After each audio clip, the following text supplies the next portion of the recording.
charming day it has been, Miss Fairfax. Pray, don't talk to me about the weather, Mr. Worthing. Whenever people talk to me about the weather, I feel quite certain they mean something else, and that makes me so nervous. I do mean something else. I thought so. In fact, I am never wrong.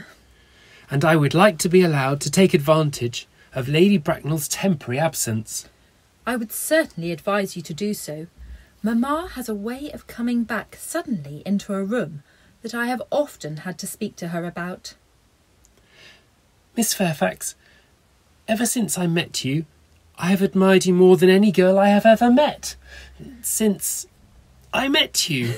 Yes, I'm quite well aware of the fact, and I often wish that in public, at any rate, you had been more demonstrative. For me, you have always had an irresistible fascination. Even before I met you, I was far from indifferent to you. We live, as I hope you know, Mr. Worthing, in an age of ideals. The fact is constantly mentioned in the more expensive monthly magazines, and has reached the provincial pulpits, I am told. And my ideal has always been to love someone of the name of Ernest. There is something in that name that inspires absolute confidence. The moment Algernon first mentioned to me that he had a friend called Ernest, I knew I was destined to love you. You really love me, Gwendolen? Passionately. Darling, you don't know how happy you've made me. My own Ernest. But you don't really mean to say that you couldn't love me if my name wasn't Ernest? But your name is Ernest.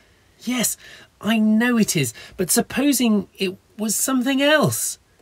Do you mean to say you couldn't love me then? Ah, that is clearly a metaphysical speculation, and like most metaphysical speculations, has very little reference at all to the actual facts of real life as we know them. Personally, darling, to speak quite candidly, I don't much care about the name of Ernest. I don't think the name suits me at all. It suits you perfectly. It is a divine name. It has a music of its own. It produces vibrations. Well, really, Gwendolen, I must say that I think there are lots of other much nicer names. I think Jack, for instance, a charming name. Jack? No, there is very little music in the name Jack, if any at all, indeed. It does not thrill.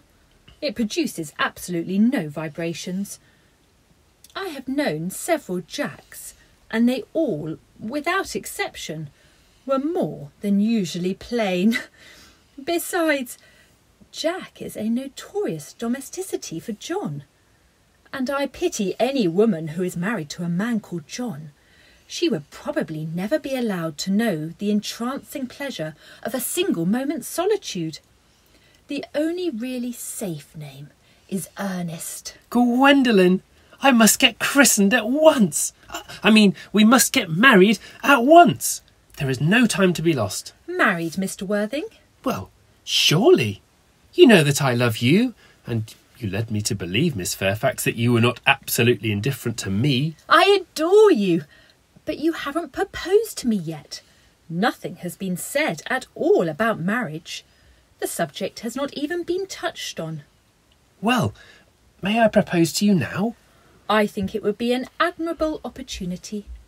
And to spare you any possible disappointment, Mr. Worthing, I think it only fair to tell you quite frankly beforehand that I am fully determined to accept you. Gwendolen! Yes, Mr. Worthing. What have you got to say to me? You know what I've got to say to you. Yes, but you don't say it. Gwendolen, will you marry me? Of course I will, darling. How long you have been about it. I am afraid you have had very little experience in how to propose.